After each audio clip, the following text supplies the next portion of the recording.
John Marshall.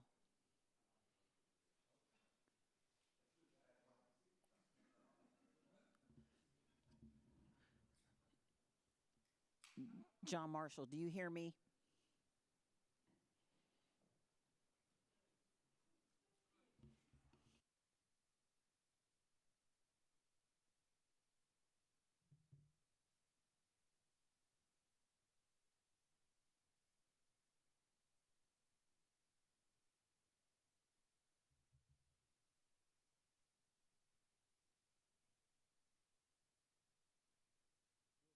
Yes, I do.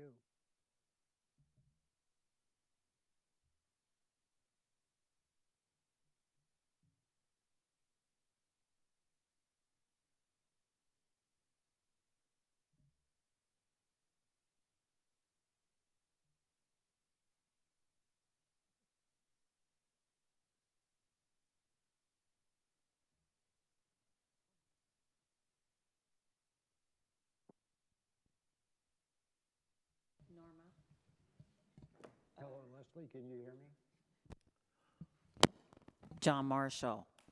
Just checking on you, buddy. Yes, I'm alive, walking with a cane.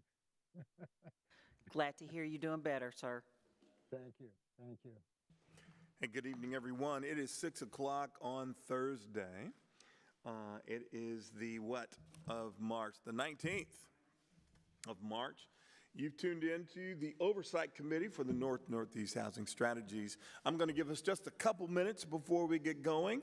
So we will be rolling in about 3 minutes.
Well, everybody, it's 3 minutes after 6. For those of you who know me, I am of the personality type that 6 o'clock means 5:55.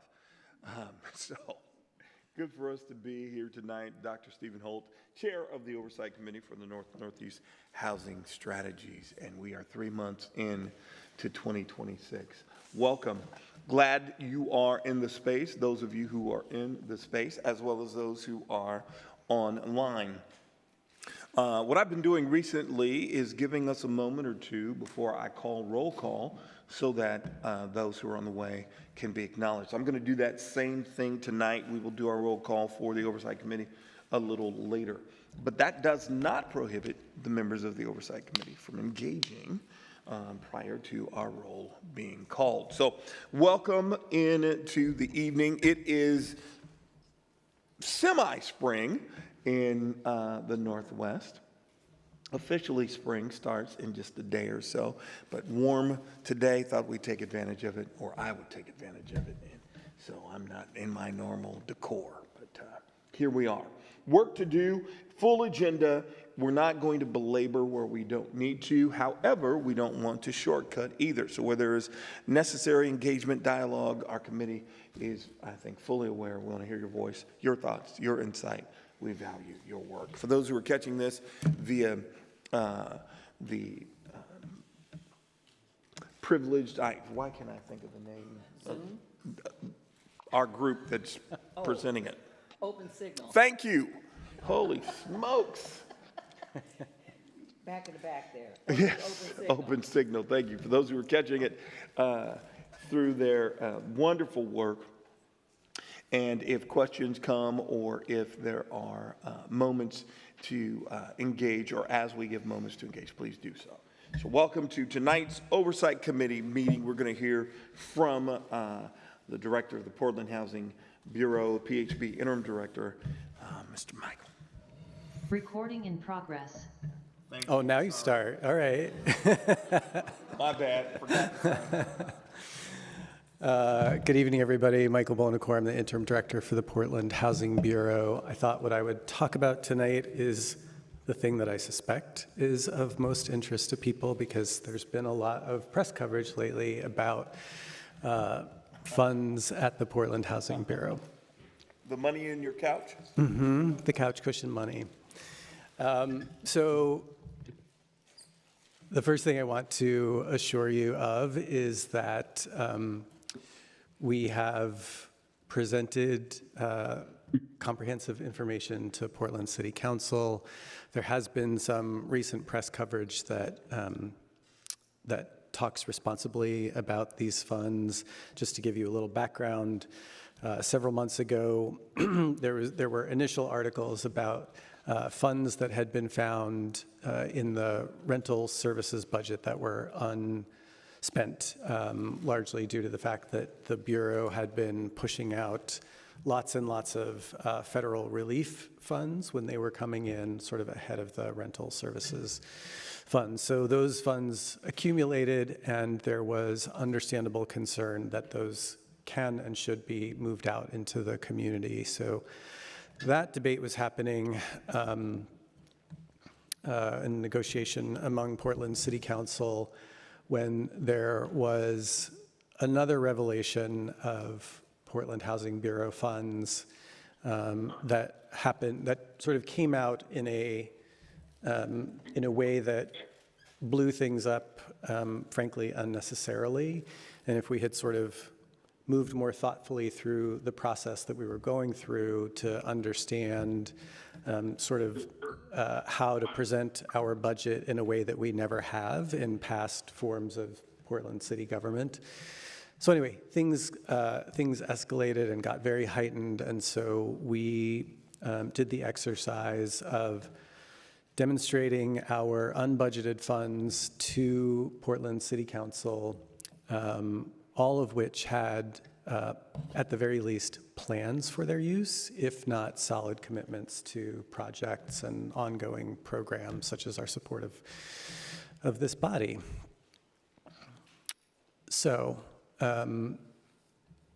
based on how we presented that information to council, they are now negotiating another package of ways that they would appropriate some amount of funds that the Bureau has, both the $21 million in rental services funds and additional funds that we had planned to use in future years for preservation projects and for new production. So they may decide to move those funds out more quickly into the community. So it's important to understand there's still a lot of misunderstanding in the community that we are sitting on $106 million of cash that could be spent. That's not true. That's been sort of corrected in the public record through our presentation to Portland City Council. And while I could probably talk for an hour about this topic, I'm going to sort of keep it brief, but welcome. I'm sure folks have questions, and I'm happy to answer them if you would like. Thanks, Mike. Yep. I will begin by asking our members who are online if they have questions. I will begin with Ms. Sheila, and welcome into the meeting.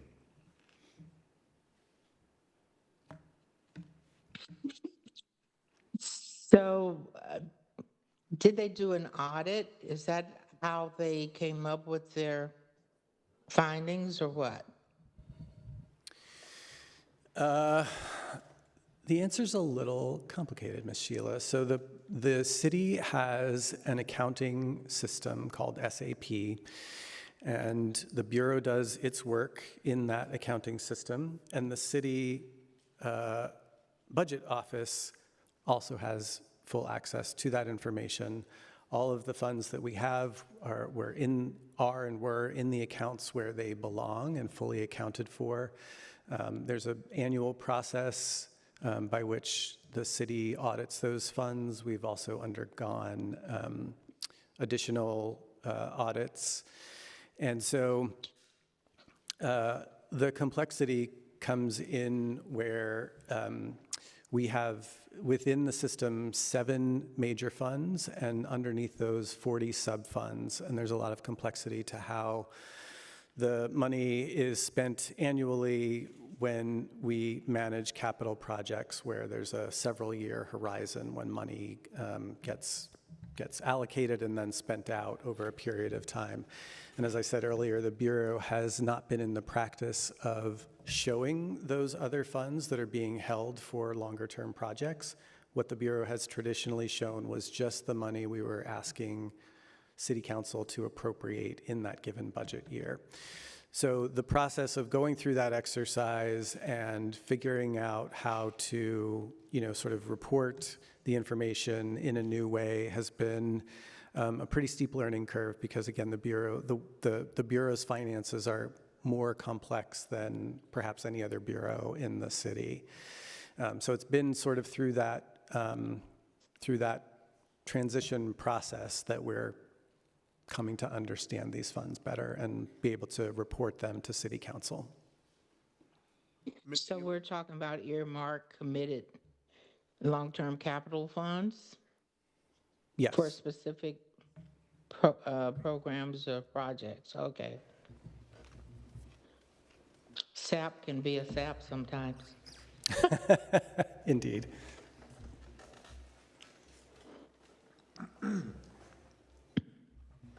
Thank you. Thank you. Thank you. Ms. Tanisha, any question for Michael? No, good evening, everyone. Good to see you all. I don't have any questions at this time. Thank you. Good to see you as well. John, are you on?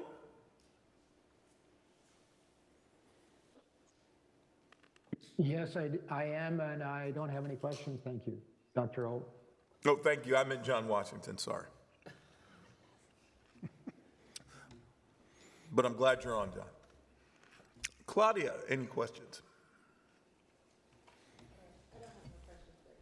You gotta push for it to go green. No questions right now. Thank you. Thank you. Ms. Virgie? I apologize for being late. That's okay. So I have no questions.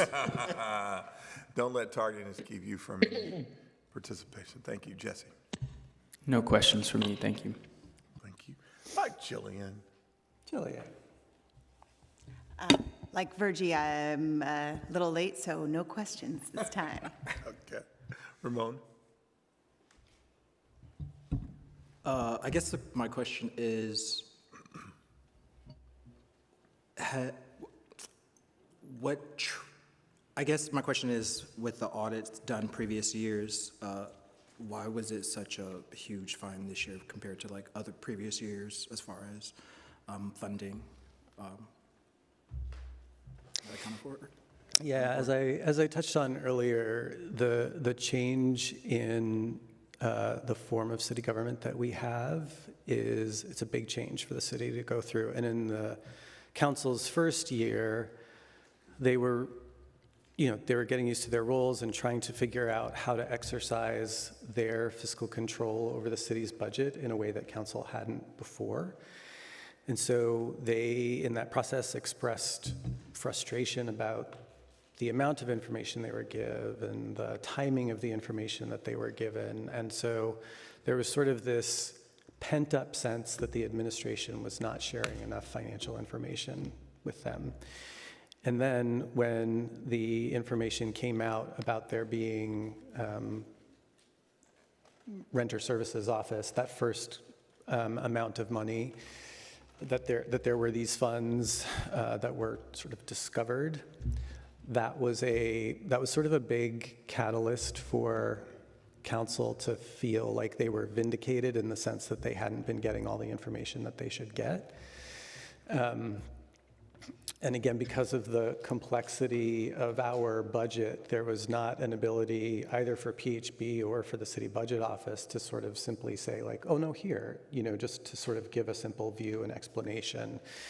And so it really, I think, pent up a lot of energy that will, in a productive way, lead to City Council having a very strong sense of what their fiscal oversight is and what sort of standards they're setting for the information that's presented to them. So we'll get through this, and it's part of the growing pains of having a whole new form of city government. No other questions? Thank you. Saley. So what's the plan? The plan is that City Council is negotiating how they think the funds that they've identified to allocate should go. So there's a meeting on April 7th of the Housing and Permitting Committee.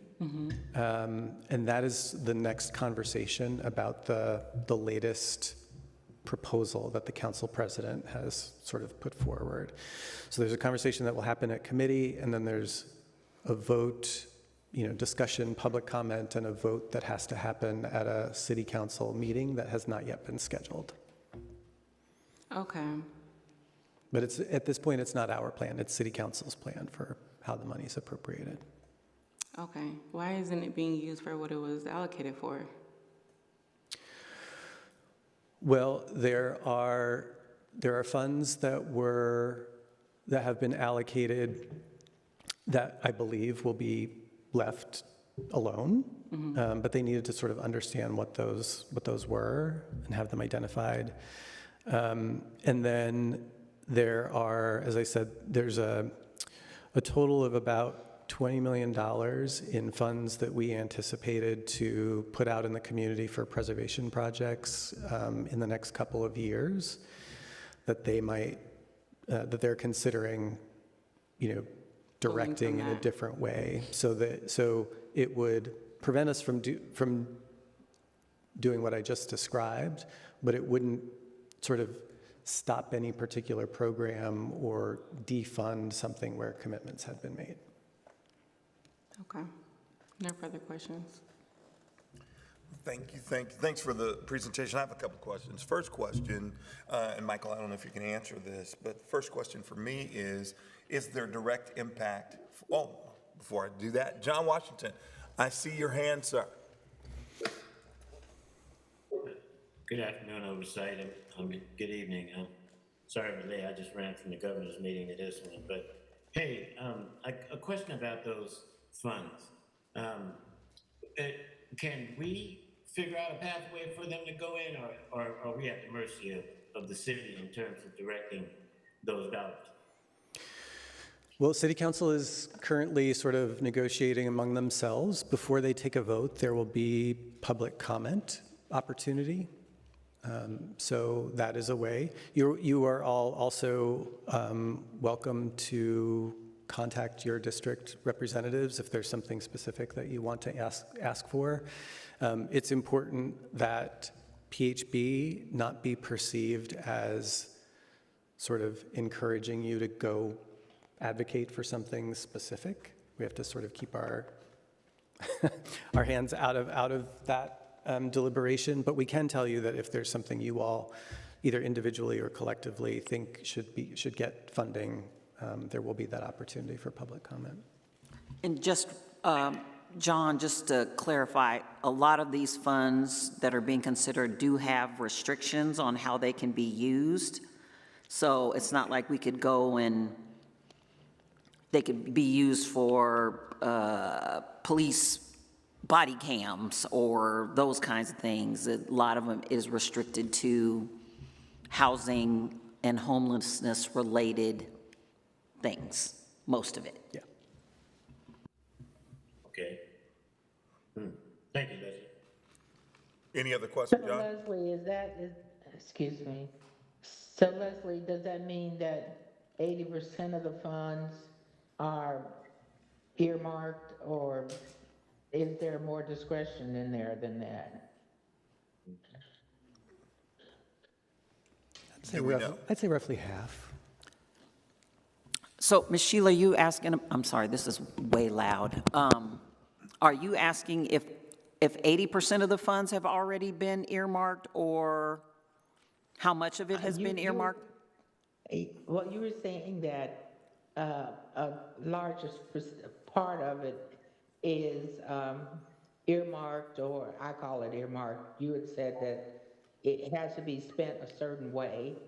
And so I'm just asking, what percentage of it is discretionary that they could siphon off and spend on other things that may not tie directly to housing? I think at this point, all of the projects that they're looking to fund are housing related. Is that accurate? Yeah. It's not necessarily everything out of the Housing Bureau, but they are looking to fund things related to housing and homelessness. There aren't any projects outside of that sphere currently. If I understand Sheila's question, she's asking about the monies that exist and their allocation as it stands. So have the dollars been obligated around, or what percentage of the dollars have been obligated? Well, the number we've been sort of talking about with City Council is $106 million. They are currently negotiating around 56. Yeah. Yeah. So it's a little more than half that they're considering appropriating themselves. Any further question? Yeah. Ms. Sheila? Okay, hold on, John. John. John, hold one moment. Thank you. Hold one moment. Jillian, and then I'll come back to you, John. It didn't take me long to come up with a question.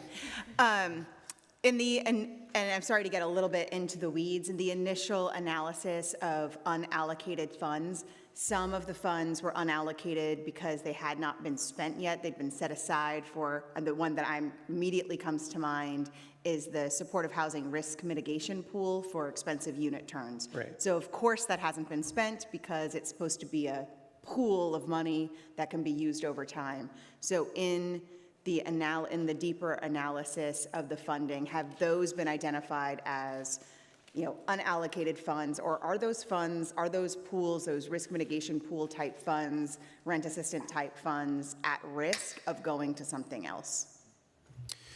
Currently, I would say no. So that's a great example of, where we had planned uses and we said to council, you have the authority to reappropriate this. This is the significance of what this does as it is. And as we've explained those things to them, they've tended to leave everything alone. There's nothing really that I think is at risk. Yeah. just a huge advocate for that. My organization and many others have really benefited from the proactive nature of some of those funds to support the continued work of supportive housing. So you might not be able to advocate directly for something, but I would advocate directly for those funds to continue to support the projects that are in existence. Oh, that's our role. Our role is absolutely, I appreciate Michael's dance around saying that PHB can't advocate. We were just having a conversation about what the role of the Oversight Committee is. And the role of the Oversight Committee is absolutely to unapologetically advocate for the things we care about and to speak toward. So, John, I'm going to go to you next, but I've got a plethora of questions myself. Okay. Yeah, I love that word, plethora. Now, I guess the thought I keep having in terms of looking at the business, the building, the property development, and some of the areas of confusion and difficulty we've had. And that is about, is there a way to support the retail spaces in some of these development sites that we have? So could some of that money be earmarked to be able to sort of mitigate that just a little bit? Because I mean, after all, that's been a targeted area that it's so clearly got issues. And so I think that we could make a circle around this if some of that money could be appropriated to that issue. So I yield back to you, Dr. Hope. Michael, I don't know if you want to respond to that first. Yeah. So, John, the bureau that really does that work is Prosper Portland. So I think by definition, Housing Bureau funds wouldn't, I don't know. I don't know if it's possible, but there are choices council could make to make things eligible if they really wanted to. So right now, as Leslie said, everything that they're considering is an eligible use within how the funds are defined. I don't know if what you're asking for is within that use. Again, that's typically Prosper Portland that does work around that.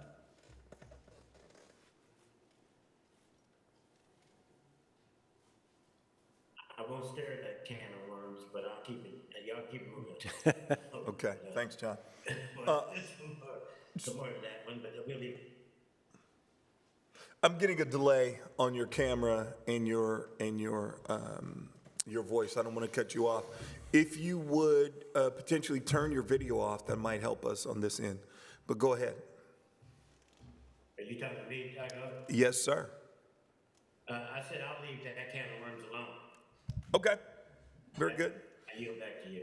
All right. First question, around the funds, is there direct impact on things associated with the work that this committee oversees? I don't believe there is. Is there something I'm not thinking of?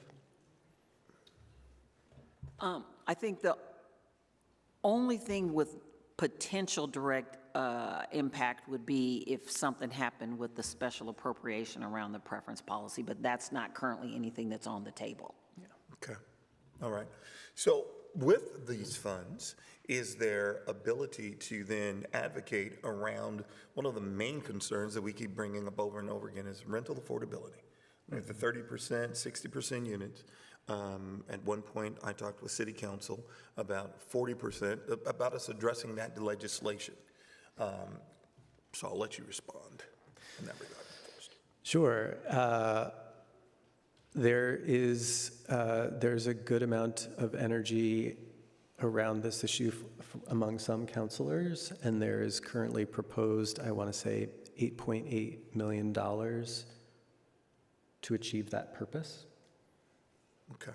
So that's being negotiated, but there's a pretty strong interest on council around this. So, and Michael, this may be outside of your realm, but I'm curious as to if there is any consideration of our electeds to have a conversation with a group of individuals who've been in this space for years as community advocates, if there's any sense of engaging with us.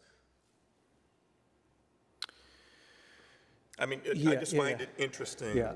for electeds to be having conversation around housing affordability when they have a committee that's been working around housing affordability, and we've not talked to the counselors. That's just baffling to my brain. Yep, happy to affirm that it is outside my realm, so I can opine on what I, I think there's at least opportunity to ask D2 reps to maybe come to a special session. My perception is that there's not a lot of sort of broad community outreach that's happening right now. Sure. But that doesn't hurt to ask. Sure. And maybe I'm a little altruistic or Pollyanna in my dream world that a committee that is now 11 years standing that has been advocating and engaged with and dealing with affordable issues around housing would be in the minds of these who sit in decision-making around affordable housing. So I will pontificate for a moment and put on the record that I think it's appropriate that when decisions are being made about this space, that the people who've been working in this space should at least be brought into the conversation. So maybe, Jillian, we become what we've been, voices of advocacy around how dollars are allocated for the people who desperately need it. So, any other questions for Michael of the team? Thanks, Mike, for your report. We will move on to the next. John Trin. Ira Bailey, come join us. Good to see both of you gentlemen. State your names and who you are. Yeah, thank you, Dr. Hope. Good evening, Dr. Hope, Oversight Committee members, Director Warnicor, and staff. My name is John Trin. I am with the City of Portland Housing Bureau, managing the Neighborhood Housing Preservation Team. I'm here with my colleague, Ira Bailey, who will present to you and give you some updates around home ownership. Good evening, everyone. My name's Ira Bailey, and I'm happy and feel very special because we have a tablecloth tonight. I see the rest of you do not. So I am going to be we're going to be presenting a different preference policy presentation. So I'll wait for that to get pulled up.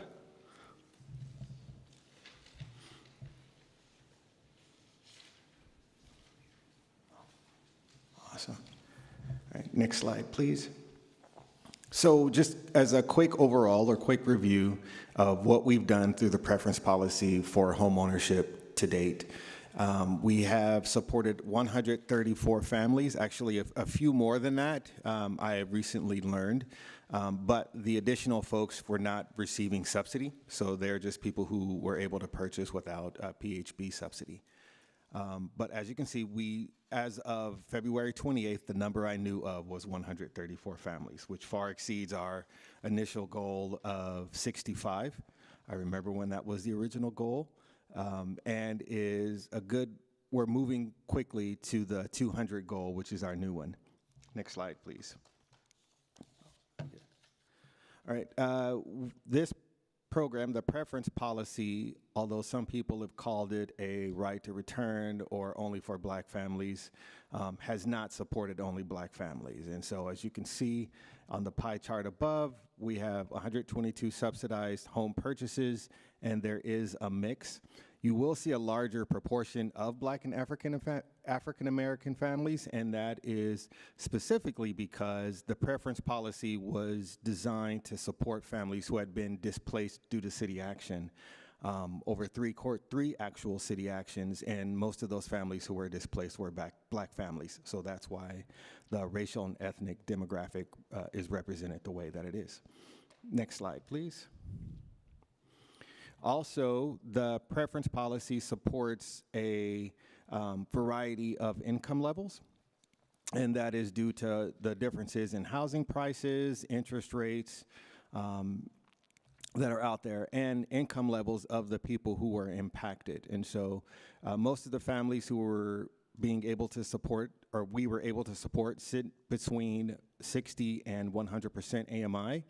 And fortunately, we were provided with some funds from Prosper Portland, which allowed us to support families up to 120% AMI. So we do have some families that sit there. Also with the preference policy, for those who may not know, when we initially started this, we had a partnership with Proud Ground and Habitat for Humanity to support some condos. And so we were able to support families with much lower than 60% AMI support. In fact, one of the lowest families, I think the AMI was like 30%, 28 to 30% for a household. So we are able to support just kind of a great variety of folks with different resources. Next slide, please. All right, so what's next? To date, or for as some of you know, we opened up the homeownership preference policy round in 2024, the last time. And so since that time, from 2024 through December, we were able to invite 247 families. That the and sign that you see on the PowerPoint presentation is actually hiding a 7. I don't know why the and jumped on there. I think I got shift happy. But that is 7 points. And so the 7 point represents eminent domain. And so since that time, or from the beginning through December 25, we invited 247 people, 165 attended that 247. So as you can see, unfortunately, there is a little drop off that happens once we start the invitation process. In February, we actually invited 3-point households. We invited 48 families to that. And then 14 attended, and then we're going to be having a virtual session. And it'll be like a second opportunity invite for folks who didn't respond in the 3-point households. So we'll have about 33 people. For people who are like seriously math focused, the 14 plus 33 you would think equals 48. But it does not. The reason is because 48 includes people who are outside of the 3-point cohort. So that's what the difference is. The 33 is 100% 3-point cohort. And then next steps after that, we have 118 more families on the verified list. So we have 42 2-point households, 26 1-point households, and 50 folks who claim 0, but we're still able to verify ID at least on that. Next slide, please. Oh, so that is the end of my presentation. I do want to address one question that I received at the last Oversight Committee I was able to attend, which was, do I think with the new developments that we have coming down the pipeline, one of which you'll hear tonight, will we run into the same kind of obstacles that we did before, which was there was not enough interest to fill the units? You'll find out, or you may have pre-read, that the Alberta Alive is coming online fairly soon. There are 8 units in that. We have referred at least 10 families who have expressed interest and are currently working with Proud Ground to purchase those. So I do not think, again, that we will have the same obstacles. The other pipeline that we have to try to get to that 200, as I mentioned, we have some homes that are going to be coming along Cary Boulevard, which is now called True North. That's going to be, bless you, that's going to be 50 townhomes for there. And then we are working with Audrey to support up to 20 home buyers in the Williams and Russell development. So I don't think that the 200 will be hard to reach. Well, thank you. Thank you for the presentation. We're going to take questions. Yes. And then we'll continue. I see a hand up, John. Can you hear me clearly? Yes. Great. Thank you guys for presenting that. But I guess the one question that I have is, when I hear, and the last time I heard you say this a while back, a year or so ago, that was the units, you could not elicit or solicit interest for the units. Can you unpack that word interest? How do you arrive to they were not interested, or we couldn't find the interest in that? What quantifies that statement? I would say that is actual verbal statements from the preference policy participants themselves. So, for example, When we opened up Olin, the first round of developments were Olin, which were 12 units of flats, but they were upstairs and downstairs flats. And then there were 30 units at what we used to call Kilpatrick, which is then now Kenton Station, I think, or something similar to that. I forget what the name is. Forgive me, please. Kenton Commons. And so when I say that there wasn't enough interest in that, the criticisms of those units were that they appear to be or look like apartments for some of the families. So they didn't want to live above folks. They didn't want to live below folks. They wanted their own unit. They wanted kind of a piece of land, like a small patio or backyard. We were able to fill all of the Olin units with preference policy families. However, as you may remember, with the Kenton Commons, thank you, we didn't.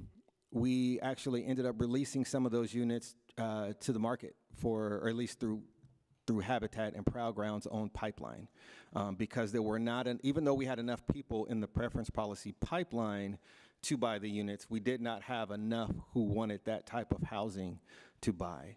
The second review or example was when we had the second round of preference policy in 2019. And the homeownership development that was built for that was going to be, I think, a 42 or 50 unit condo development that was a box, basically. And that really would have looked like apartments. And so folks were like, we don't want that. Within that unit, there was not one person who was excited about that development. And so we had to take those lessons learned, express them, engage with Proud Ground, engage with Habitat and other developers and say, this is what people want. This is what they feel they lost, which was single-family home ownership. We want to do what we can to give that back to them in a way that gives them space and minimizes any kind of upstairs, downstairs of living arrangements that they would have to deal with. And so with the new developments, they have all shown excitement with them. So for all of the families from 7 Point to 3 Point, I've been able to sit in with the info sessions, which is kind of the step where they go from the wait list into the counseling pipeline, and they've all expressed interest in those units. Got you. And so did we ever get rid of those other units that you couldn't fill in the past? Yes, so for Kenton Commons, it was about 8 units, I think, that sold to non-preference policy buyers, which completely filled up that development. For the 50-20, that switched over into a rental property. It's now the Daryl That's Milner. Dr. Daryl Milner now. Oh, thank you. Okay, and what made those people who purchased those properties interested to the people who purchased it? Are you referring to the Olin and Kenton Commons? Preference policy people in, but you got some outside people. Well, I can respond to that real quickly, John, and that is the folks we've been servicing have made it very clear they want family-size units and that they don't want to, as identified, live in something that doesn't feel like a house. So they didn't want to be in what was like a condo-styled experience. People want townhouses or single dwelling units. Okay. Thank you. All right. I'm just needing to vet that a little bit more because I mean it's just too short of an answer for us to not be able to figure out how to move the asset, into the people's hands or the people into the asset. Yeah. And I'm just curious as to where's the impediment. So anyway, thank you. I appreciate it. We had quite a bit of dialogue in regard to that a few years ago, prior to your being part of the Oversight Committee. So thanks for getting that clarity. Appreciate it. Questions? Tanisha, do you have a question? I don't have a question right now, but I might want to circle back. Okay. Ms. Sheila, any question?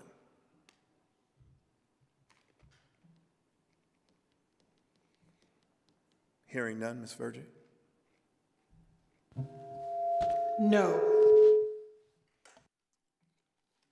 Ms. Claudia? I have no questions right now. Jesse? Yeah, quick question for you. It strikes me that like 134 folks who are now homeowners that maybe wouldn't have had access is like a massive story there. And also like when I think about the numbers and I look at like rental numbers or other things, it's like you can't compare them meaningfully because having home ownership is so much more of a stable, long-term like roots in a community. So I'm curious like what sorts of long-term storytelling there is. Like, for example, the AMI numbers I imagine are like when folks applied or became a homeowner, but like how has that changed, or what opportunities have people gotten access to? What other ways are we measuring that or demonstrating the impact of the program so that it's not just, 134 folks bought a home, but like, and here's what happened. I'd like to answer that two ways. So one, we have. I don't know that we're hearing you. Oh, closer. Got to talk in the mic. So one is we have a great communications person. Her name is Gwen Thompson, and so she is kind of stepping into those home buyers and getting their stories, and seeing what kind of impacts that's made. I can tell you, it's kind of a weird way to figure it out. But Portland Housing Center, who's our current partner along with PCRI, I want to make sure I say both of those organizations, are the two organizations that are working with preference policy home buyers until they become homeowners. Portland Housing Center has recently developed a post-purchase supportive program. Basically, how do you retain those homes? And they can't get many participants, because the funding source caps the AMI, and all of the folks who were able to get into home ownership have shot up their AMI. And so income has grown, stability has grown. And I would say for that being the reason that they can't qualify for a program is a pretty good reason. That's a fantastic thing. Yeah. But also something to reconsider about how we do what we do. So that's a great question. Yeah, thank you. You're welcome. Thank you very much. As I go around. I'm sorry, and I want to point out one more thing. I did invite Portland Housing Center for next Oversight Committee. So they'll give an update of what's going on with the pipeline. Fantastic. Well. Thank you. Jillian, question, comment? My only comment is I want to mention something that Ira said about how there's been some criticism that this is a homeownership program for Black folks, and that the reason that we have been successful at creating Black homeownership predominantly with this program is because of Portland's racist history. If it wasn't for redlining, if it wasn't for the racist history, if it wasn't for Vanport, then the program that is based on location would not have worked, because it would have been a more diverse neighborhood. But because of redlining and color of law, thank you very much, that is why this program has mostly served Black folks. And I just want to get that out there. It's a criticism that I've heard before, but the whole point of the program is that people were displaced. Hello. Hello. That's weird. Yeah, that's okay. Keep going, Jillian. Yeah, people You were hot. displaced because they were Black, not because they happened to live in an area. And I think we're really seeing that with the Williams-Russell development. That was land that was taken by eminent domain that was never developed, and houses and businesses were razed to the ground simply so that a predominantly white hospital could have a buffer zone. So this response to homeownership and bringing homeownership, especially back to that parcel, is really significant. It feels like a drop in the bucket sometimes for the amount of people who were displaced, but I think the argument that it's a program for Black people, it's only because of Portland's own history that could possibly be true. And so because it passes the HUD fair housing test, because it's based on location and not race, it's kind of proving out that theory.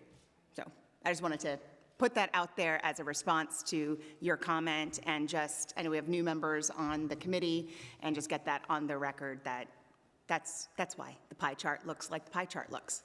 Thank you, Jillian. Thank you very much, Jillian. I'm snapping fingers. I'm clapping hands in the background saying, preach, girl. Great stuff. Ramon, sorry. No questions. Awesome. Saley?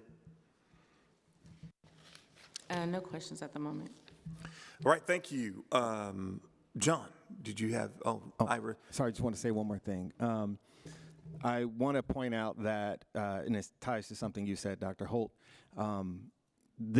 the preference policy would not be what it is. It would not be as successful if it weren't for community members such as yourselves being a part of this and consistently advocating. And I'm not going to get emotional. The thing we've learned, the big lesson we learned, is that if we're going to do something for the community, we need to hear the community's needs and the community's request. And Leslie Goodlow is also kind of a big ear and a big advocate. So if it wasn't for you, we wouldn't be here. We would have probably wrapped this all up 10 years ago. So out of the 11 years. I appreciate that. Yeah, I'll hold my comments. Thank you all. John, okay, thank you. Appreciate it. Oh, I do have one quick question in regard to the and sign to 4 households. Do we have an idea what happened with the 7 to 4 households? How many are moving forward, or do we have an idea of that? Is that what's indicated in this list? So the 7 to 4, where it says how many people have moved forward, that does include people who have purchased. I can give you a breakdown later. I can follow up and give you the breakdown of how many people are still in the pipeline. We do have that spread. Awesome. Still, I can tell you that, but there are some families from each of those point cohorts that have purchased as well. Thank you, sir. You're welcome. That's helpful. It's good to know. 134 families. Celebrate that. Ms. Davisha Gordon, tell us about the preference policy updates with Leslie Goodlow, or is it Leslie with Davisha? And Antoinette's going to come up, too. Hi, Antoinette. Come to the table. Yeah, come to the table, and you push the speaking button that it's green so that we can hear you. And when it's your turn, please identify yourself and what you do. So, Davisha, you can go ahead and start on the current wait list portion, and then we'll jump into the transition to our CRM management thing that we're trying to do. Sounds good. Thank you, Leslie. Good evening, Oversight Committee members. I'll be presenting on the Preference Policy Rental Program. We can go to the next slide, please. You will notice that there are some families. We have about a little over 4,000 applicants on the North-Northeast Preference Policy Rental Housing wait list. You will notice that there's some drop in numbers from since the last time we saw you. This is largely because of the project that we spoke to before. We have had some folks that we've reached out to on the active wait list, which is what we'll be referring to when we speak of families that have preference points or some form of preference. So on the active wait list, there were some drop in numbers. These numbers represent the folks who have responded to the notice, indicating what their bedroom size preferences are. So we can catch up with the data that is being collected from all the people that are applying going forward. They also had an opportunity to select which buildings they would prefer. That information has been gathered through that process. So this reflects that. We have bit over close to 3,000 on the inactive wait list. The inactive wait list represents folks without preference or those who are referred, those who applied and obtained only 0 preference. Next slide, please. I believe this is where I'll be passing it to Antoinette. This was a bit of a new thing for me, so I wanted to make sure I wasn't over speaking on that. So let me know if this is Antoinette, Leslie. Yeah, well, you guys can tag team, but we'll let Antoinette introduce who she is and what we're trying to do. Hello, I'm Antoinette Pieka. I'm the Strategic Analytics Manager at the Housing Bureau. And Davisha, why don't you go ahead and just introduce the topic, and I'll chime in and answer questions and add detail. Okay, thank you, Antoinette. So we will be transitioning from Excel to HMIS. That is how we refer to it within the Bureau, but Antoinette, please let me know if there's another official name for it. I'm so used to HMIS. We'll be moving away from Excel workbooks, which was more of a manual tracking. It took a lot of time, and it was more prone to errors as the list got larger and as we are up to nearly 13 buildings. We will be managing application transfers in HMIS. I'm going to give way to Antoinette to speak a little bit about what the system is and what it does before I go into some of the details around what that means. Yeah, so what we're doing is we're using an existing database system that we have at the Bureau. It was HMIS. We have kind of repurposed it and simplified the software. I'm sorry, Antoinette, just real quickly, HMIS means? It did stand for Homeless Management Information System. Thank you. Years ago. The actual software is Community Services. It's a client management information system, or a CRM. So it's a kind of an old habit to call it HMIS, but it's really, we're trying to rebrand it with a new name, Community Services.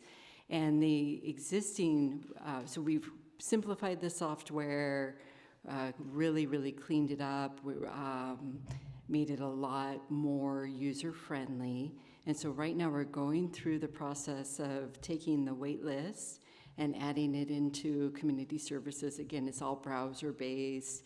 It allows for the preference policy team to update client information, to indicate people's preferences in terms of buildings, bedroom size. It's a database, which is infinitely better than trying to maintain, I don't know, Davisha, how many spreadsheets do you have? Maybe. Yeah, it's actually it's one large spreadsheet, but the transfers, or I should say the trackers that are going, is going to all of the buildings. So it's one centralized workbook. Yeah.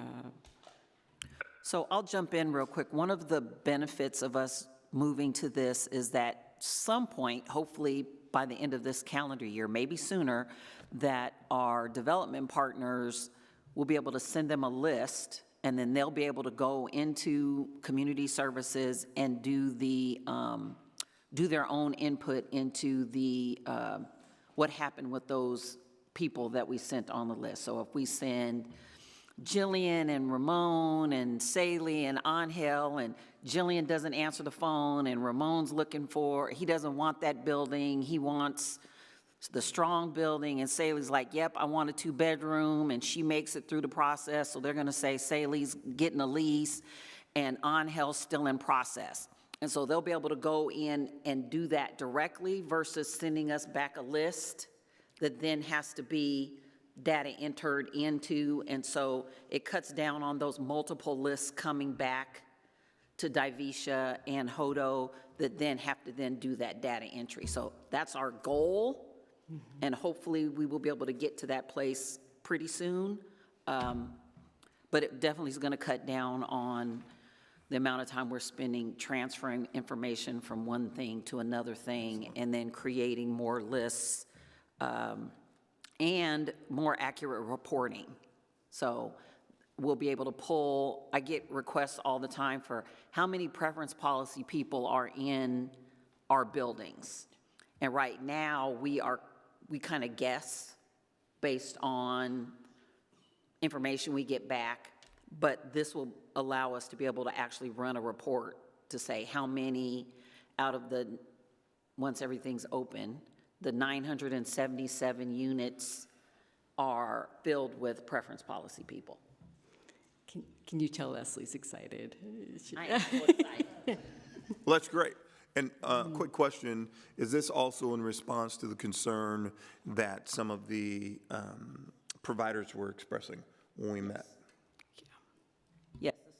Yes, this will allow us to give them lists more quickly, so they won't have to wait 10 days. But some of the onus will be on them to be accurate in their updating when they get a list, that they'll need to have done all of that before we send them a new list. So we're happy to send them a list, but they've got to do their part so that we know what happened with the list that we gave them. Thank you very much. Any further information on? Well, I did want to offer, I know at times we've been talking about a new system for a while, and there was some interest from different Oversight Committee members about maybe having a demo or just a chance to kind of see what we're up to and maybe advise a little bit. I brought my cards if anybody's interested in doing that. I just wanted to extend that invitation. Thank you very much. If you could go back to gallery view for me. And I do have one more thing about preference policy before we go to the next topic. Okay. Okay. So I think everybody knows that we give waivers to preference policy units when either we don't have a list readily available, or like in December, so people could take time off.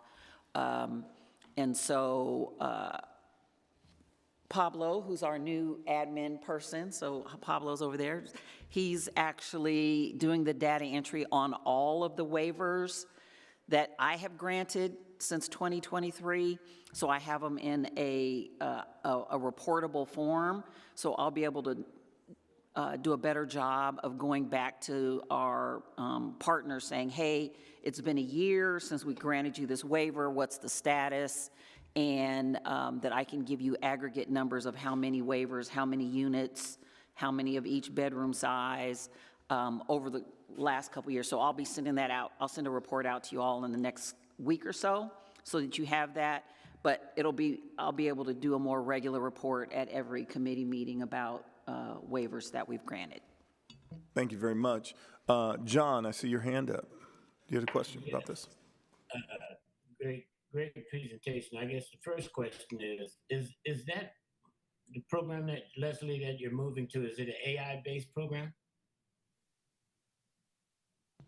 No. No? It's not AI-driven, so it's manually driven by input, by the data you put in? Correct. There is a possibility for some interface development and some more like automated workflow. That will come. That would be like at a later date. Right now, we're really just focusing on data accuracy, making sure that we've got everything captured that was on the wait list. But there are some improvements that could be made to reduce the amount of data entry. And John, I just wanted to, I don't know if this was said, but we didn't buy something new. We initially were going to do an RFP, all of that through procurement. And because of everything that has happened, we weren't able to do that. So this is a system that we already have within PHB that we're repurposing to use for this. So we have something that's less manual. And John, I remember, and I don't want to cut your thought off, but I remember part of the presentation that was given to us was the purchasing of and the potential of a CRM system, and then going out for RFPs. And you had talked specifically about being brought in to that conversation. So if that's where you were headed, yeah. Yes. Yep. Ultimately, so give me a copy of that lady card. You know, I guess right. That's the other point. And then Leslie, the other part that I guess what it boils down to is it going to take away jobs or it's going to add in? Right. Well, it looks like they're just repurposing what's within the house. I don't know if it's adding or taking away anything from your space. No. So we're seeing heads being shaken. Okay, thanks, John. Ms. Sheila, do you have any question?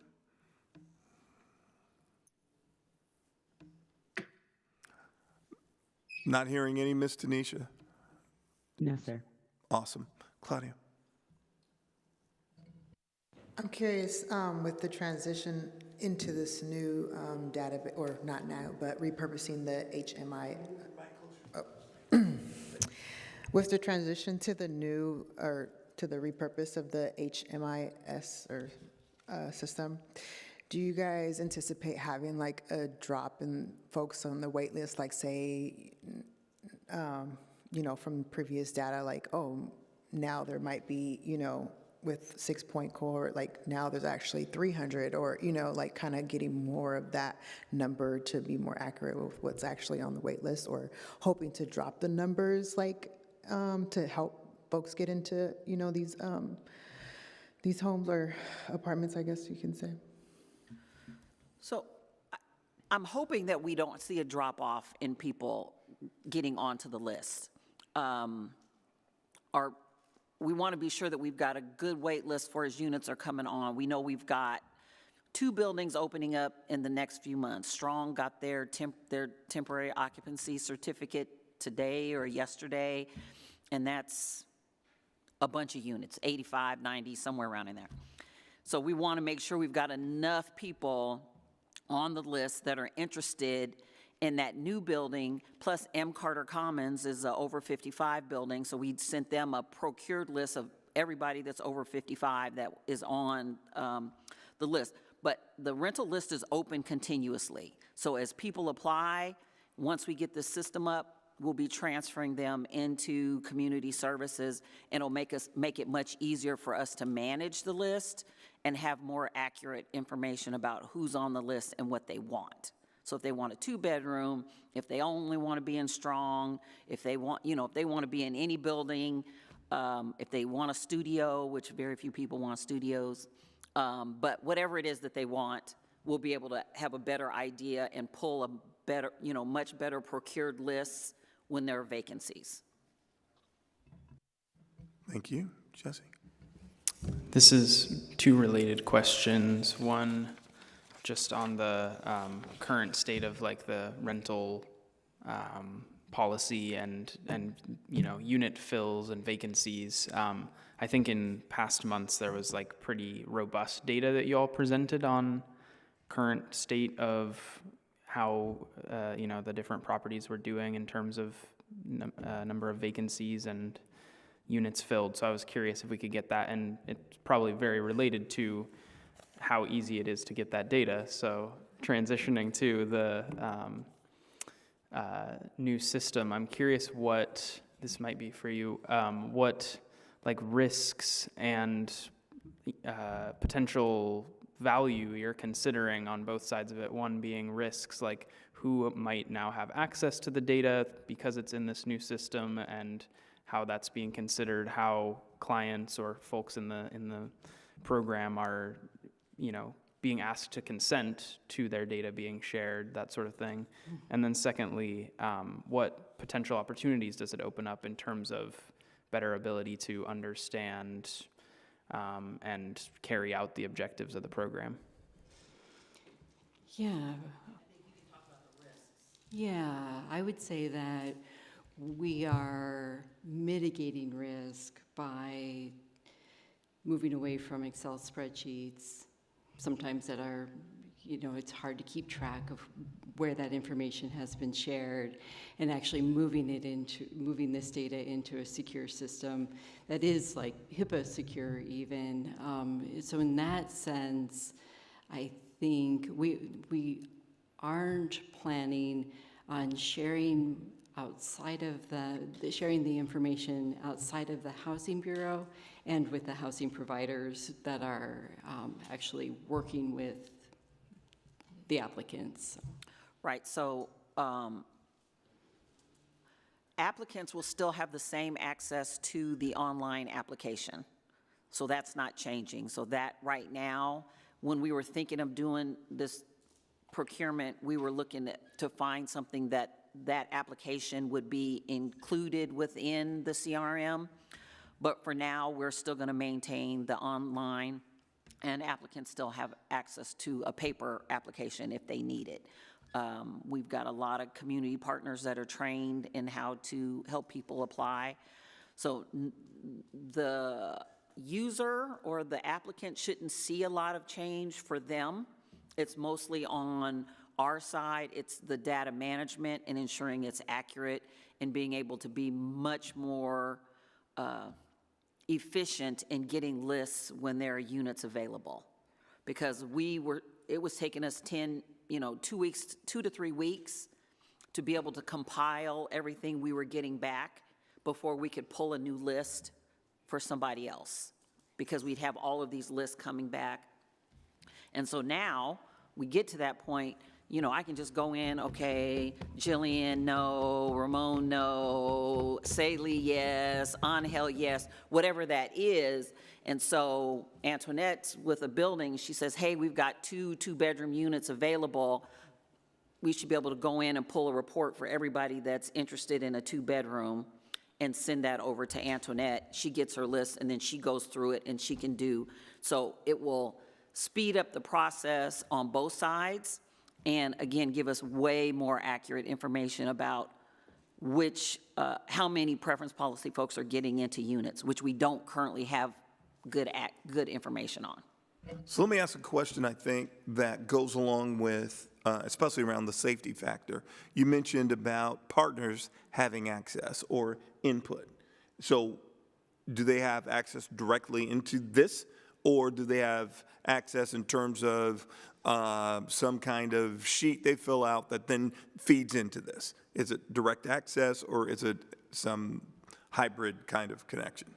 It would be direct access to to whatever we determine that we want to grant access to. So we could make it as simple as just like a name and a phone number or contact information, and they won't be editing that information at all. They would simply be indicating, yes, I contacted this person. Here is like the result of that interaction. Jesse, any other question? No, thank you. Thank you. Jillian. Yeah, I think this system, I just want to say, is already in use for a lot of homeless services management, and it is the same kind of thing. Service providers have access and enter data and follow-up and results and outcomes, or someone came out of the system and then that kind of gets fed into the system, but it's not like we have access to the system at large. We have access to who our case manager has access to the people they're case managing. So just as far as security is concerned, I just want to say it's a system that's already in place, like you said, kind of being repurposed, but I can say from experience, it's not like we have access to everything and can look at people's personal information more than we would as a case manager. My question is the data entry. I think you're saying that the sponsor is doing data entry, the nonprofit is doing the data entry, not property management. Is that correct? Whoever is managing their list, so if it's their property manager that we send the list to, then they'll go in and say, okay, we got 10 people, and they'll have access to those 10 people. And I don't know if you do this currently, if not, would there be the potential to kind of spot check those results? So if someone said, I called Leslie 3 times and she didn't answer, and then I call Leslie 1 time and she picks up after 1 ring? Right. So that's the other piece of this, that the time that we're now spending on data entry, we can now do quality assurance. Wonderful. We have a whole process that I developed along with the team last summer that we've not been able to implement because we haven't had the time to do it. So this will free us up to be able to do, every 10th person or whatever it is to call, and we have questions we've already put together to say, hey, did they call you? Did they email you? What did they say? Did they explain the process? How were you treated? So we'll have that information going forward that we'll also be able to share with the Oversight Committee as, more qualitative information. In short, if someone's saying that they're calling people and they're not, Leslie's going to find out. And Leslie will find out. Exactly. That can mean many things. And my other question is a follow-up on something you said about the waivers.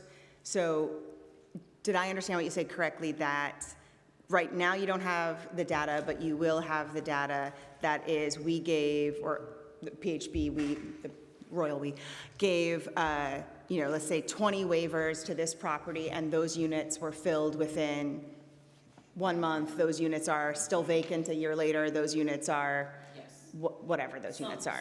Some portion of those things that you just asked, I'm sorry, some portion of those things, some of it's gonna be me reaching out to the partner saying, hey, you had waivers on 50 units over the last 3 years, give me a status on them. Yeah. So then I can put that into the spreadsheet, and then I can pull reports, and then going forward, I can trigger my, triggers like, oh, it's been a year, I can pull every month, whatever I did the year before, say, hey, it's been a year, what's the status on these units? Okay, that's great, because I'm very curious about the units that we gave waivers for, and if they're occupied, if that increased occupancy. The goal was to increase occupancy, to generate revenue so that projects could operate above the line, that they were losing money and depleting the reserves of nonprofits. And so I just want to know if the waivers worked.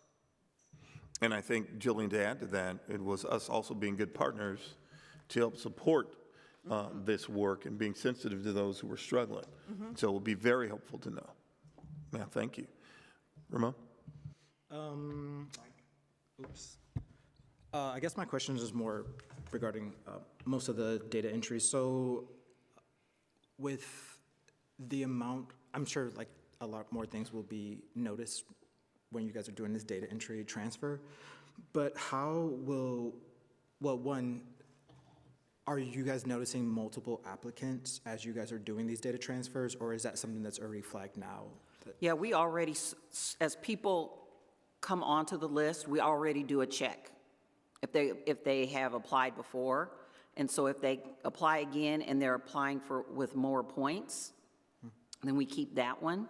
But yeah, we already do a check, but it'll be easier once we have folks into community services, because if we type in a name, we'll be able to say, oh, they're already in there. And as part of the data entry, we are tracking how many times people have applied as well, and at what time, and just seeing like over the years, like, oh, they applied once, here they're applying again. Part of that is a function of the way we use the applicant portal too, where people will apply simply because they want to update their information as well. And then the next question is regarding audits and frequencies. And then in addition to that, people who applied for this or went through this process, is there like a time frame on when they're contacted, say if they've been on the list for 2 years or 3 years, are they contacted and saying like, hey, we haven't got that movement? And then are they taken out of the database or? So right now we do, we're down a staff person. So part of some of these things we want to get back to, but we were doing annual reviews of the list. So every month, somebody who'd been on the list for a year was getting a letter. Hey, are you still interested? Please update your information, those kinds of things. And if we don't hear from them, they get one more thing, and then we put them on inactive. And so this will help us be able to do that more swiftly and have more accurate information to be able to, we don't automatically take somebody off. They could be on the list for 5 years as long as they respond and say, hey, I still want to be on the list. But it's just those people that don't respond after we've made multiple attempts, multiple different ways, that then they get moved to inactive. No other questions? Thank you. Saley? No questions. Okay, thank you very much. We appreciate it. Antoinette. I think we support raising efficiency and reducing redundancy and also protecting people's information in the process. So, did I miss you, Ms. Virgie? Oh, forgive me. My fault. I apologize. Charge it to my head, not my heart. Okay. Well, I do have something to say this time. Awesome. And I'm about HMIS. Is there any other office using this system? Apparently it's, okay, that was my question. You got to come back to the mic, Antoinette. My fault. And since I like the idea that it works faster, that you can actually, somebody in the department can go in and ask, give a name or something, and you get information that's going to be helping you to make some decision quickly, because I'm concerned about the community people, how it impacts them. And if they are going to be able to get results sooner because we can act faster, then I'm all for this, and I think it's a great move. And I wanted to congratulate you and say, good job. Yeah, thank you. Yeah, community services is, or HMIS is widely used. I thought you were going to say, like, maybe that you had heard of it and had a bad experience with it, just because it is pretty broadly used. And I just wanted to say that we have greatly simplified it. So it is widely used already in our community. And the way that we're approaching this work is simpler than maybe like what a case manager would be having to do. Yeah. Awesome. Thank you. Thank you. Mm-hmm. We appreciate it. We're going to bring Alberta Alive into Hi, can you all hear me? Hey. Yes. Identify Can you hear me yourself, okay? please. Okay. Hello, my name is Ron Wilson. I'm a development associate at Community Development Partners, and I'm happy to be presenting the Alberta Alive condominiums to you all today. Developed by Community Development Partners with Self-Enhancement Incorporated as development consultants. Next slide, please. And so I'm not going to go over our full team, but as I mentioned, Community Development Partners is the primary developer for this project and will be the condo declarant as Abbey Townhomes LLC. Self-Enhancement Incorporated is the development consultant, and Proud Ground will be the community land trust, and we'll also be helping with some home buying education along with Portland Housing Center. Next slide, please. So I'll just do an overview of the project. In the beginning, I forgot to mention this project was formerly called Abbey Law Townhomes, so some of you may recognize that name. And then a little bit after that, it was called Alberta Alive Townhomes. It's a continuation of the Alberta Alive development. That's a partnership between Community Development Partners and Self-Enhancement Incorporated. We just had to change the name from townhomes to condominiums to align with the Condominium Act, because these are officially condominiums, even though they look like townhomes and function as townhomes for the most part. So for each unit, we'll have 3 bedrooms, 2.5 baths. Each will be 3 floors. There will be 8 units in the development, 4 in 2 different buildings, and we'll be selling these units to households making between 65 and 80% of the area median income. So we're targeting around a little under $300,000 for the unit sales price, and each unit is about 1.4 thousand square foot. Some other highlights for the project is that each unit will have a dedicated parking space. This was really important in our community engagement sessions. People definitely wanted a parking space, especially considering the location. This development will be on the corner of Northeast Mallory and Alberta Street, which has a lot of street parking, but it's a pretty busy residential area, and it's across from the Alberta Abbey, so parking can get tight. Each unit will also have a patio, a porch, and a balcony, and a backyard, and an accessible half bath on the ground floor, washer and dryer. And we're also targeting National Green Building Standard Silver for this project. Next slide, please. Here's just an example unit. Not all units are going to look exactly like this, but generally the units will look like this. In Unit A, the layout is just a little flipped, and then there's going to be a corner unit that has a larger backyard because there's a tree right there that we wanted to keep. But this is the general layout. So on the first floor, we have that accessible half bath, as I mentioned. The second floor is going to have 2 bedrooms and 1 full bathroom.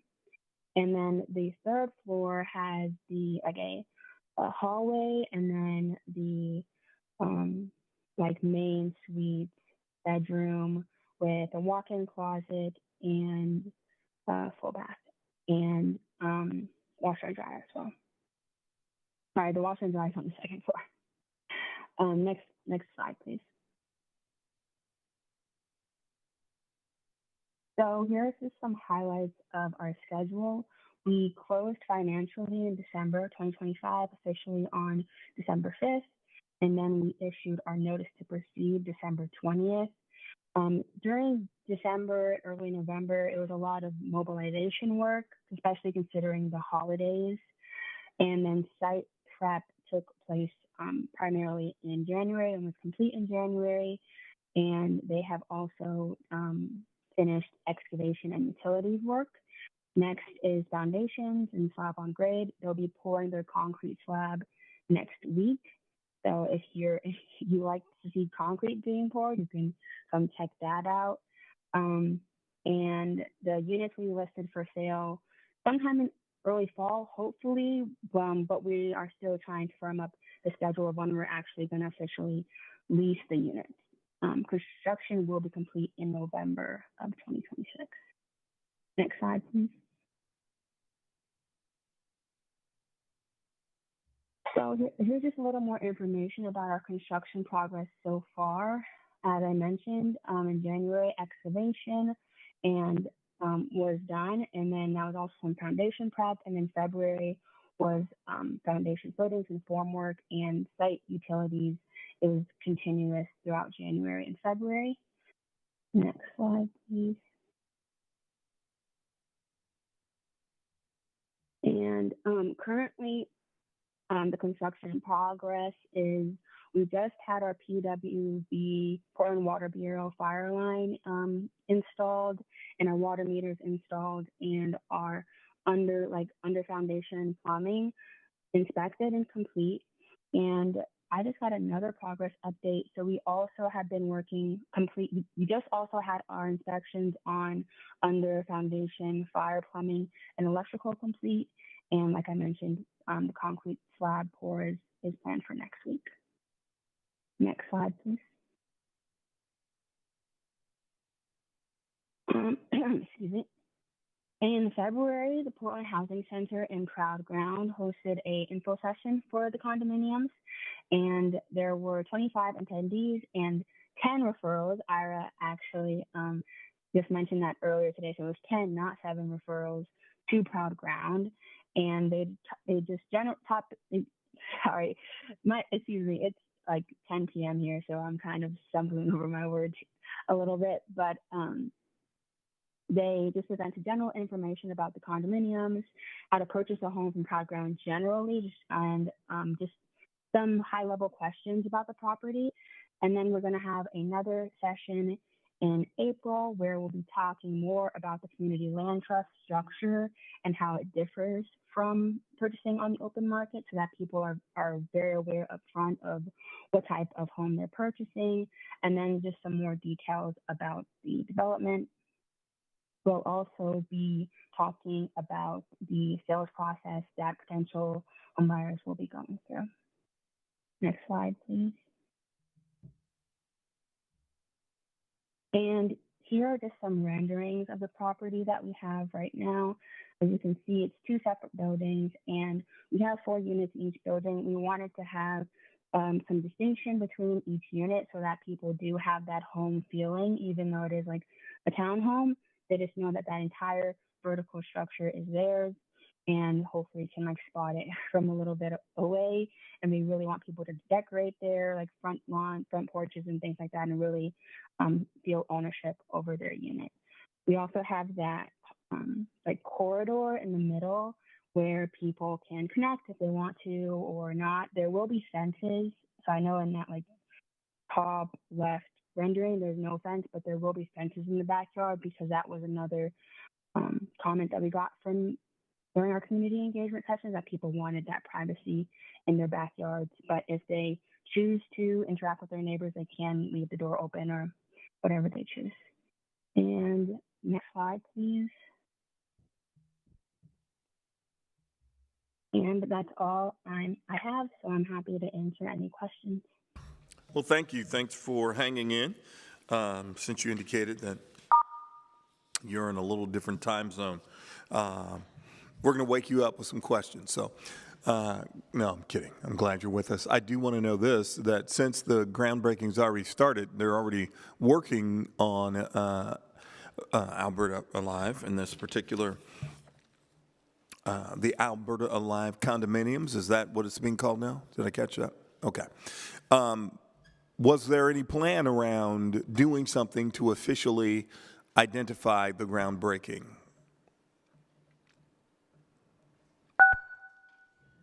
No, we weren't able to do an event for groundbreaking because our budget for this project is extremely tight, so we really don't have much of a marketing budget.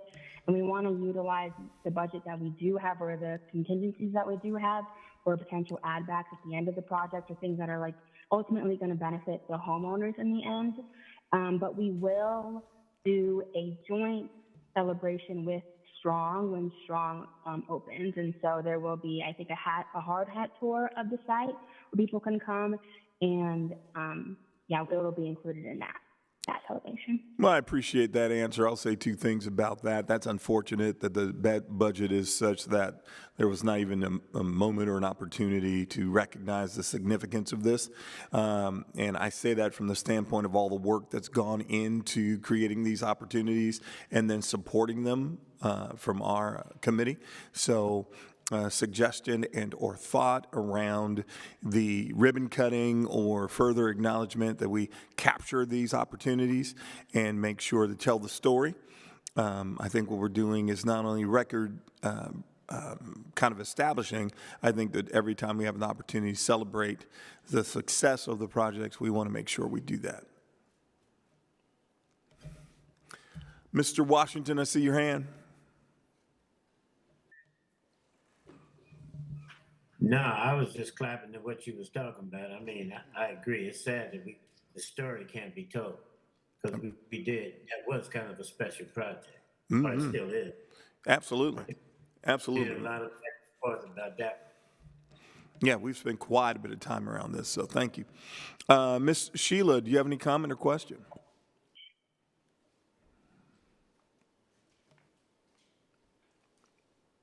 No.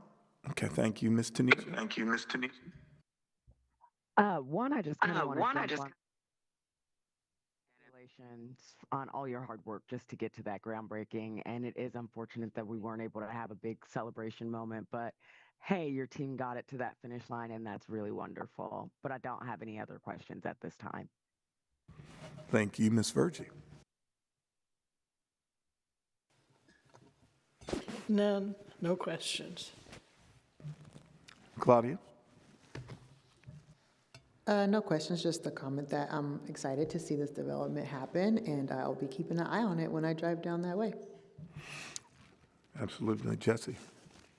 Yeah, echoing that it's exciting to see this happening. And I see SEI on the partner list, and I'm curious if, like, what their engagement is with it, or maybe more broadly, like, what the kind of, if there's any sort of collaborative governance structure that the homeowners will be a part of, or other sort of kind of community building and relationship support once folks move in.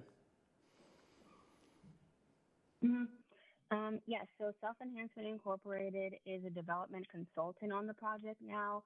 Originally, Community Development Partners and Self Enhancement Incorporated were co-developers, but when we realized that Proud Ground had to own the land for the Community Land Trust, in order for us to comply with the Community Land Trust requirement with OHTS, we all agreed that it would be simpler for Self Enhancement Incorporated to be, or SEI to be, consultant, and then we will be having a general governance structure. The condominium is subject to a condominium homeowner or a owners association, and I'm trying to work with SEI to get a better understanding of how we can facilitate cooperation and community within the HOA structure. So it's not just like a typical HOA where they're just like looking at your home and telling you can't do something, but it is like community governance, and it's people feeling like they all own the land together and have a say in what is done with it. And so that SEI will have a big role to play with that, as well as the role that they played in design and pre-construction and construction. Yeah, pre-construction and design. Awesome. Thank you. Glad to hear that there's a focus on that. Ms. Jillian? Is SEI still a co-development on the Strong Family rental property? Yes. Yes, SEI is still a co-developer on all of the other Alberta Alive properties, and it was our intent to still be co-developers on this project, but it just didn't make sense logistically. It was going to cost more money for us to transfer the land twice rather than have Proud Ground own the land and then CDP lease the land from Proud Ground. So it's just like a clerical thing, but yes. Yeah, that makes SEI is still a co-developer on the other properties. That makes total sense. So I have two comments. One is I want to compliment the development team for really listening to the feedback that came from some of the other condominiums and developing 3-bedroom properties that didn't have an upstairs or downstairs neighbor. It's still a condo, it's still 3 stories, but it really fits with the feedback that we've been getting over time. So I wanted to say thank you and well done listening to that feedback. And then for those who may not know, this home ownership opportunity, actually CDP brought the land to this for funding in conjunction with the Strong Family rental property, and being able to do home ownership on a separate site allowed them to add about 20 more family size units to the Strong property site. So it's really significant, and I would just, again, your creativity on this project and your commitment to the feedback and everything that you're doing is great. And like everyone else said, we just really want to celebrate you. So let us know when we can do that. We will definitely let you know when we're doing the grand opening for Strong and dual event with the condominiums. Awesome. Thank you. Excellent. Ramon? No questions. I just want to say keep up the great work. Thanks. Saley? How are these being sold?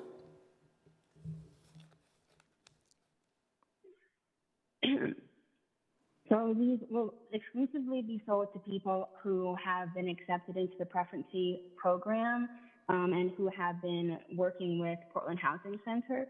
So once they have been transferred to Portland Housing Center, have signed up for their info session, they'll then be transferred to Proud Ground and go through their home sale process. And so it will be kind of a shortened version of Proud Ground's typical home sale process, where they'll receive home buyer education, income verification, and then have the opportunity to apply for the unit that they want. Okay. So they're going to sell these like how Proud Ground sells their homes, like they don't own the land, right? Yes, they won't own the land. Okay. What does resale look like? We'll be utilizing Proud Ground's resale model, which allows for at the time of sale, you can either take 25% of the market value appreciation, or you would lose 25% of the market value depreciation, and that's determined by an appraiser at the time of sale. And that's in addition to whatever equity you paid into the home already. I'm sorry, can you explain that one more time for me? I'm sorry. Yeah. Instead So of Proud Ground. I was just going to say, if we could, we'll have Ira at the next meeting, or we can send some stuff out to explain how Proud Ground and Habitat do their community land trust models, because it is Because I am kind of familiar how they do it. Like, So you only get a percentage. You get a back. percentage of it based on how many years you're there, et cetera. So we can get some information out to the committee so everybody understands it. It's a little tough to hear Yeah. with the distance. Yeah. And so we'll get some stuff in writing sent out. Okay.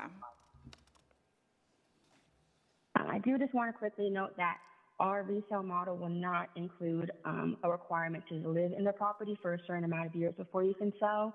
It will require that everyone uses it as their primary residence, so it can't be rented out or anything like that. But there's no requirement to live in the property for a certain number of years.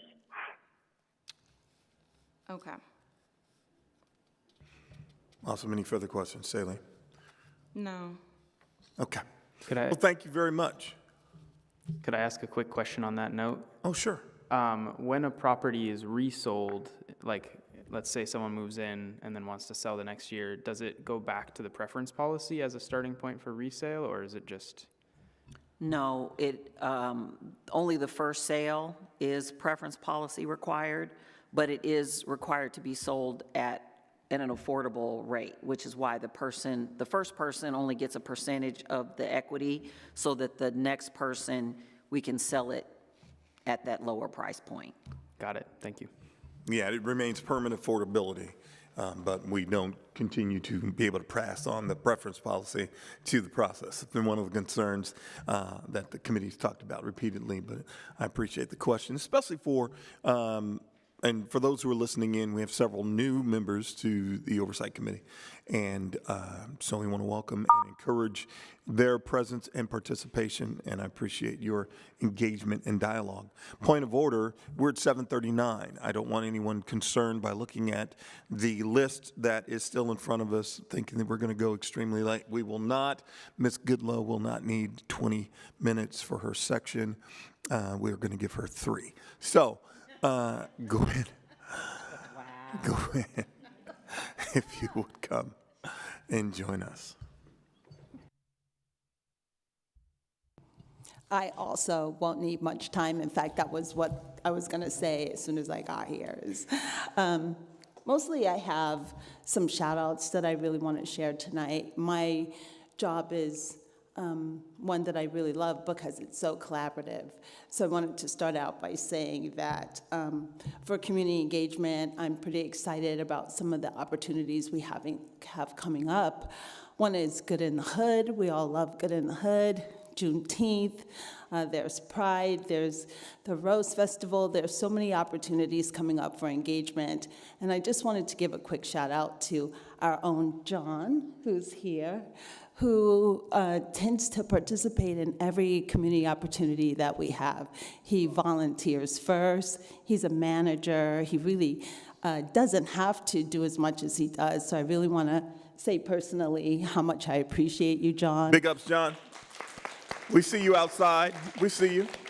And the other person I equally want to shout out is Divisha, who makes a strong effort to be represented in all of the opportunities that we have for engagement in North and Northeast Portland. So, Big job, Divisha. Thank you very much. We've seen you on the other side of the table. And she brings Hodo along with her, so she's right there as well.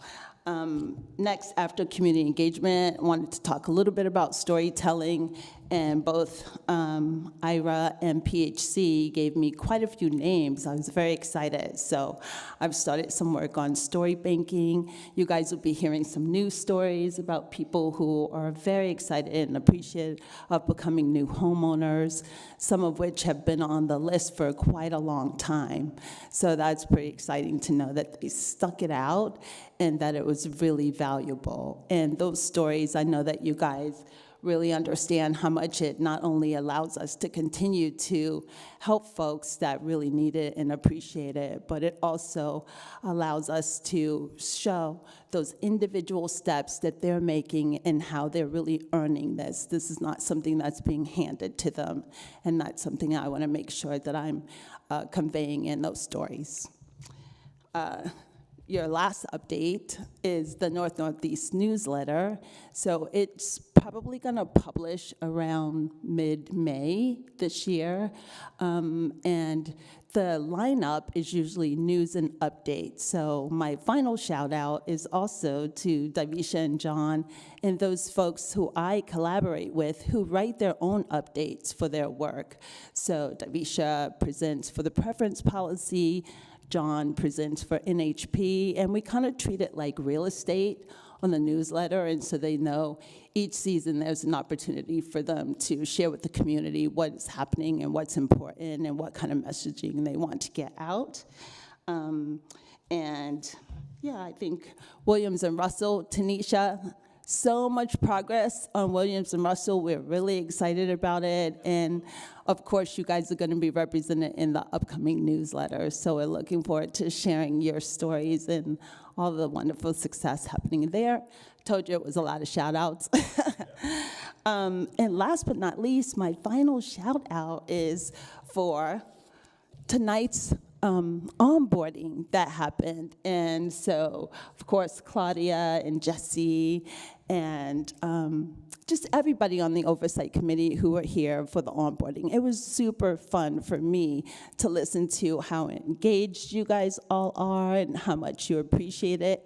And I think, if I'm not mistaken, that many folks in the audience might have noticed how much more engaged our newbies were tonight and how many questions. So I think the training wheels are officially off, and we should be expecting a lot more. And I really want to just say congratulations for all the accomplishments. And finally, a book was shared, and there's a few more of them. It is The Color of Law. Thank you, Leslie, for having me purchase these books for everyone on the Oversight Committee. And anyone else on the committee who would like a book, we've got a few more. And that's my update. Thanks, Gwen. A shout out to you. I have spent probably the first half of the life of our Oversight Committee repeatedly talking about feeling like we are the redhead stepchild. And that our story wasn't being told like it should be told. Not about who we are, but about what's happening and how community is benefiting from this work and how important this work is. And I've learned, the more I'm involved with how our city does business, that the squeaky wheel not only gets the grease, it gets the support, the attention, the investment, and the return on, et cetera, et cetera.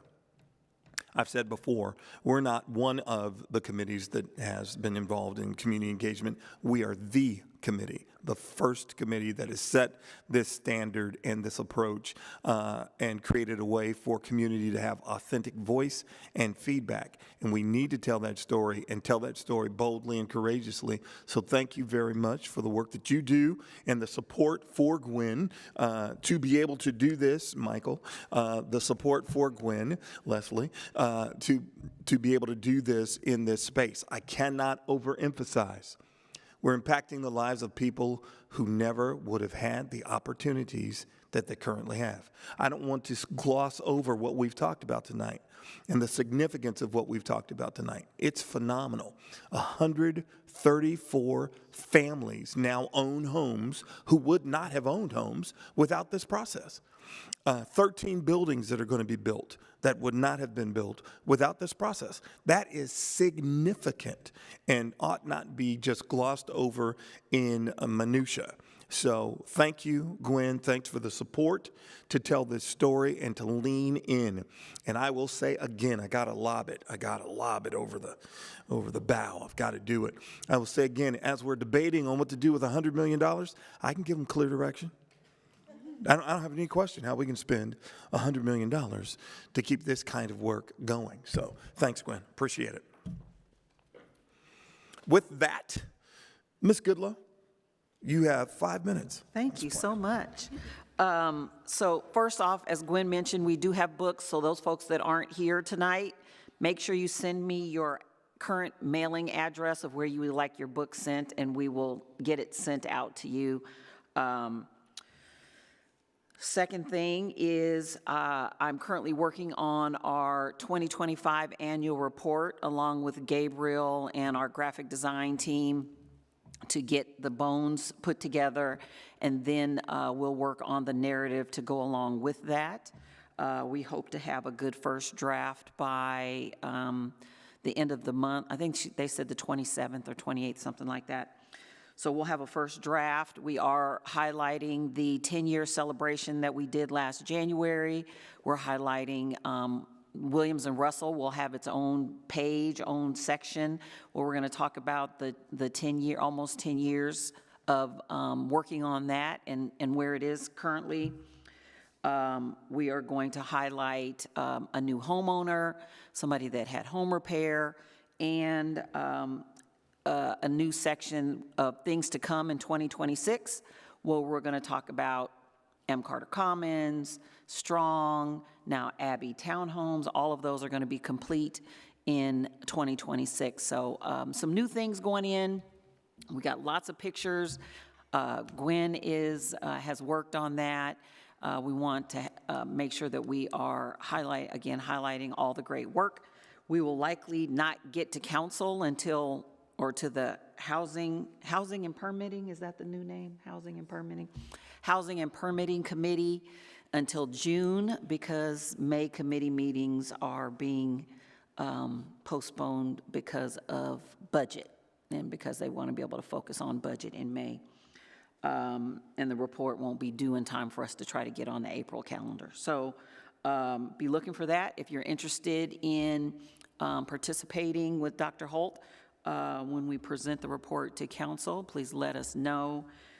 We always look for folks to be there to support, so we can give you a shout out either if you're online or in the room. Last but not least is a discussion or a recommendation to move the meetings to quarterly instead of every other month. So we'd be doing 4 times a year instead of 6 times a year. As things are, I mean, I know we've still got a lot of stuff going, but I think it's not as pressing as when 3 years ago, when we had a lot of money going out the door. And so wanted to put that out on the table for the committee to discuss, and then we do have enough people here to vote if there is approval for that, or for that recommendation, if there's enough folks to support it. Okay, thank you very much. I don't know that there's much comment around the other information that was just kind of FYI, other than participation in the annual report. I'd love to see some new faces involved in the annual report and participating in that. There's a great opportunity to, again, represent the community and be an advocate for this work. And I'm concerned on a regular basis around the priority associated with the most impacted, gentrified, and displaced people group in our city. Not accidental, it's been intentional, and we continue to be marginalized even in priority. So the more voices and faces that can be part of this process, I can't overemphasize encouragement around that. Ms. Jillian? Of course, I'm willing to participate in the report. I would love to give my 2 cents on the Williams-Russell group since I was on the working group there. Yeah, just very excited about this year's report. And then a question on the moving to quarterly meetings. Did you say which months quarterly? So would it be? We haven't, that's part of the discussion is when do I start it? So we could start it in July, because I've already got stuff for May. So we just need to talk about when it starts, if that's the decision. Gotcha. All right. And so what I will do is I'll just go around our table, and then I will go to the screen, the members on the screen. Salee, any thoughts, comments? And then we'll just go around. So once Salee does, then you're next. No. Thoughts about going quarterly? Nay. No. Not really? Yeah, either or. I think that makes a lot of sense, given the workflow. Just interested in making sure that it aligns, having it in the odd-numbered months has been going on for quite some time. So I just want to make sure that the people who are currently participating, that fits with the schedule. I don't think it would be a problem for me, but I just want to check in on that. That's why I was asking which months, and making sure that we are including as many people on the committee as possible. But I think it makes a lot of sense to switch to quarterly, especially going forward into the next year. Thank you very much. I don't have a strong preference. I think I'll defer to folks who've been doing this work longer and have a good sense of how frequently we need to meet. I agree with Jesse and piggyback on that as well, that, I'll go with what's best for the whole committee, so.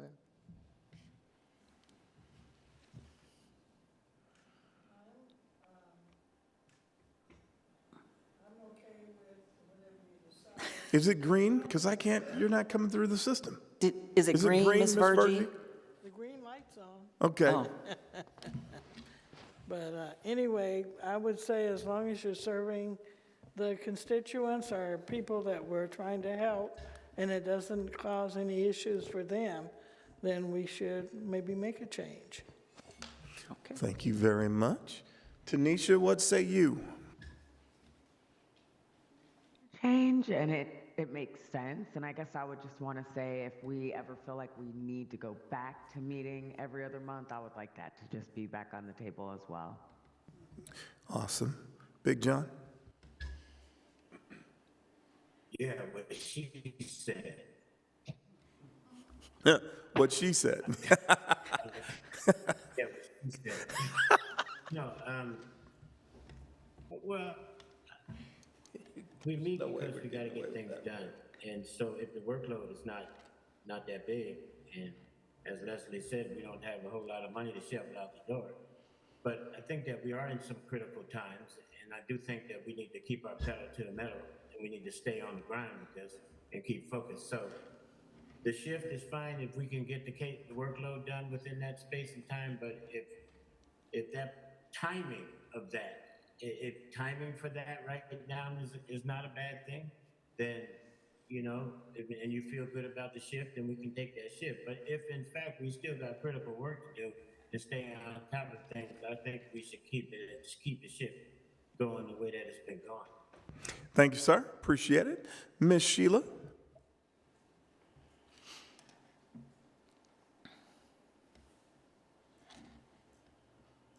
And mute button can be tough.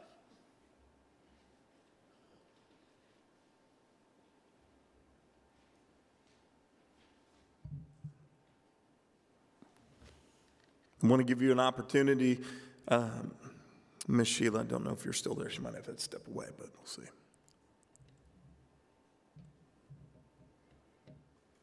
All right. I'll just say that moving to quarterly doesn't mean that we can't schedule a meeting. If something comes up, all we have to do is public notice it. We can schedule a meeting. So I don't want folks to feel like I'm trying to wind y'all down. But, the things aren't moving as fast as they were 2 years ago. And so, and as Tanisha said, if it turns out we need to go back to every other month, it's easy enough to change. So anyway, that's just additional information. Appreciate that. So in light of the recommendation, I've got two questions first. Do we have an idea of, or do you need us to weigh in on how soon that quarterly approach is to begin? So do you have an idea of when, or do you need us to determine? Well, we could do May and then take the summer off, and then the next quarterly would be September, and then we'd do December. So we'll give the summer free? Yeah. Okay. And then September would mean our next quarterly, or would we start officially in No, the next 27 quarterly would be in January? September. Correct. Right. So after September, then January. Yes. And then we do January, April, we wouldn't take the summer off next year. It'd be January, April, July, October, I think, Yes. if my math is It'd mathing be correctly. January, April, July, October, January, April, Yes. July, October. So you have the holidays off, you got most of the summer off. Yes. You need to carry, exactly. listen, you need to divide the A.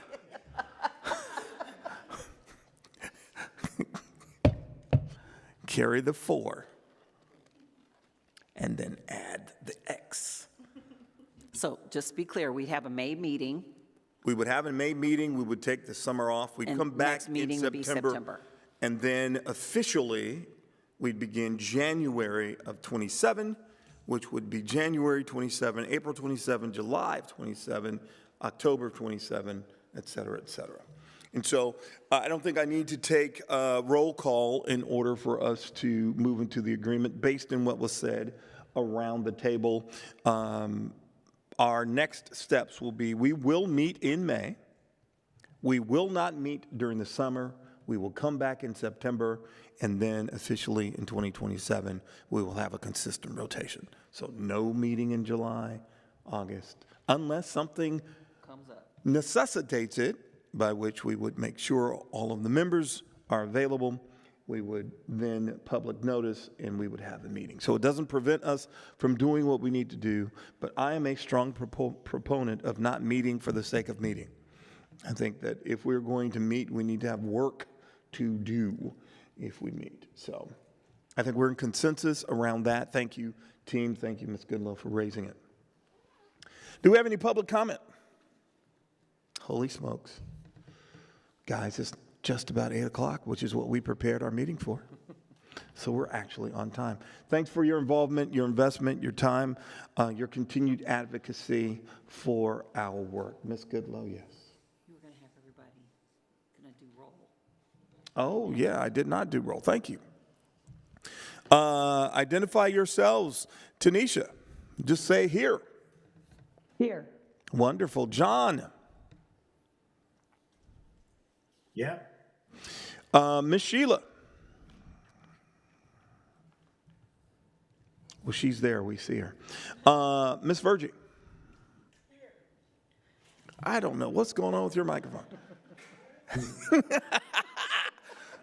You are here. Miss Claudia. Here. And Jesse. Here.